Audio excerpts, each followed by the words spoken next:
கிபிலாவை முன்னோக்கி எச்சில் துப்பலாமா என்ற ஒரு கேள்வியை கேட்டிருக்கிறாங்க.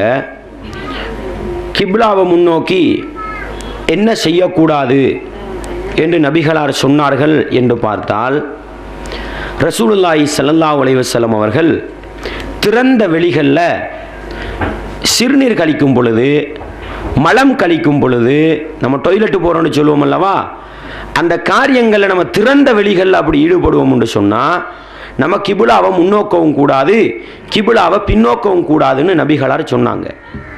நம்ம கட்டிடம் போன்றவைகள் உள்ளுக்கு இருப்போம் என்று சொன்னால் அது நபிகளார் கிபிலாவை முன்னோக்கி பின்னோக்கி இருந்திருக்கிறாங்கன்றதையும் நம்மளால் பார்க்க முடிகிறது. எனவே கிபிலாவை முன்னோக்கி மலஜலம் கழிக்கிறதோ பின்னோக்கி மலஜலம் கழிக்கிறதோ நபிகளாரால் தடுக்கப்பட்டிருக்கிறது என்பதை விளங்கி கொள்ள வேண்டும்.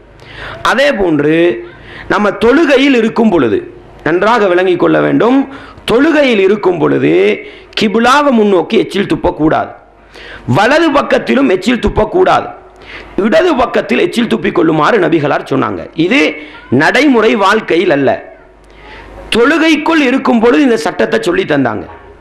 ஆச்சரியமான ஒரு நிகழ்வு வரலாம். தொழுகையிலுக்கு எச்சி துப்பலாமா?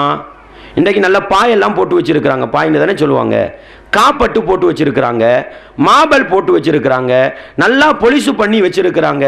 பள்ளிகளுக்கு துப்பலாமான்னு ஒரு சிந்தனை வரலாம். நன்றாக விளங்கி கொள்ளுங்கள், நபித்தோழர்களும் நபிகளாரும் தொழுதது மணலுக்கு மேலால தொழுதாங்க, மணலுக்கு மேலால தொழுதாங்க. அவர்களுடைய காலத்தில் நபிகளார் அந்த சட்டத்தை சொல்லி கொடுத்தாங்க. எனவே நபிகளாருக்கு நபித்தோழர்களுக்கு நபிகளார் சொல்லிக் கொடுத்தது, உங்களுக்கு தொழுகையில் இருக்கும் பொழுது எச்சில் வந்துவிட்டால் நீங்கள் முன் திசையில் துப்ப வேண்டாம், வலது பக்கத்தில் துப்ப வேண்டாம், இடது பக்கத்தில் துப்பிக்கொள்ளுங்கள், அதையும் உங்களுடைய காலுக்கு கீழால் துப்பிக்கொள்ளுங்கள் என்று சொன்னார்கள். அப்படி துப்பி போட்டு நம்ம அதுக்கு மேலே மண்ணை போட்டு காலை வச்சுக்கிட்டோம்னா என்ன முடிஞ்சுது? நபிகளார் சொன்னார்கள், யாராவது பள்ளிக்குள் துப்பி விட்டால் அதற்குரிய கஃபாரா என்ன தெரியுமா? அதற்குரிய தெண்டகுட்டம், அதை மண்ணால் மூடிவிடுவது என்று சொன்னார்கள். எனவே அன்றைக்கு இருந்த நடைமுறை இது. இன்றைக்கும் நம்ம தொழுது கொண்டிருக்கும் பொழுது வாய்க்கு கடுமையாக உமிழ்நீர் வருகிறதா, எச்சில் வருகிறதா, என்ன செய்வோம்? பள்ளிக்குள் துப்பி விடுவோம். தவறு கிடையாது, ஹராம் கிடையாது. துப்பி விட்டு என்ன செய்யலாம்? தொழுகை முடிந்த பிறகு அந்த இடத்தை கொஞ்சம் தொடச்சி தண்ணியை போட்டு கழுவி விடலாம். தவறு இருக்குதா? ஆனால் துப்பினா இன்றைக்கு என்ன செய்வாங்க? ஏதோ விபச்சாரம் செய்தது போன்று பார்ப்பாங்க, அடிக்கிறதுக்கெல்லாம் வந்துடுவாங்க. நபிகளாருடைய காலத்தில் ஒரு காட்டரபி வருகிறார், நபிகளாருடைய பள்ளிக்குள் சிறுநீர் கழித்து விட்டார். சஹாபாக்கள் தடுக்க நினைத்த பொழுது நபிகளார் என்ன தெரியுமா சொல்றாங்க?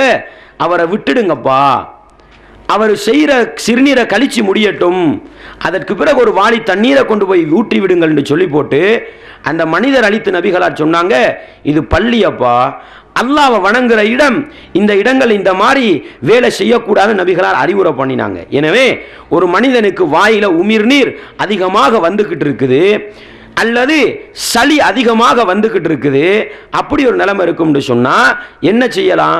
நம்மட கையில பேப்பரு, தாள் துண்டுகள் அல்லது லெஞ்சின்னு சொல்லுவாங்க தானே, கைக்குட்டை, அது போன்றது இருக்கும்டா, அதில் துப்பி நமக்கு வச்சுக்கொள்ளலாம். அப்படி இல்லாத ஒரு நிலைமை இருக்கும்டா கூட நமக்கு என்ன செய்யலாம்? பள்ளி உள்ளுக்கே கூட துப்பிடலாம். அது ஹராம் கிடையாது, அது தடுக்கப்பட்ட ஒரு பாவம் கிடையாது. துப்பி விட்டு நமக்கு என்ன செய்யலாம்? நபிகளார் மண் இருந்த காலத்தில் சொன்னாங்க, மணனால மூடி விடுறது அதுக்குரிய கடமைன்னு சொன்னாங்க. இன்றைக்கு என்ன செய்யலாம்? அந்த இடத்தை அப்படியே சுத்தப்படுத்தி தண்ணியை ஊற்றி கழுவி விடலாம். எனவே இந்த அடிப்படையையும் நம்ம விளங்கி கொள்ளணும்.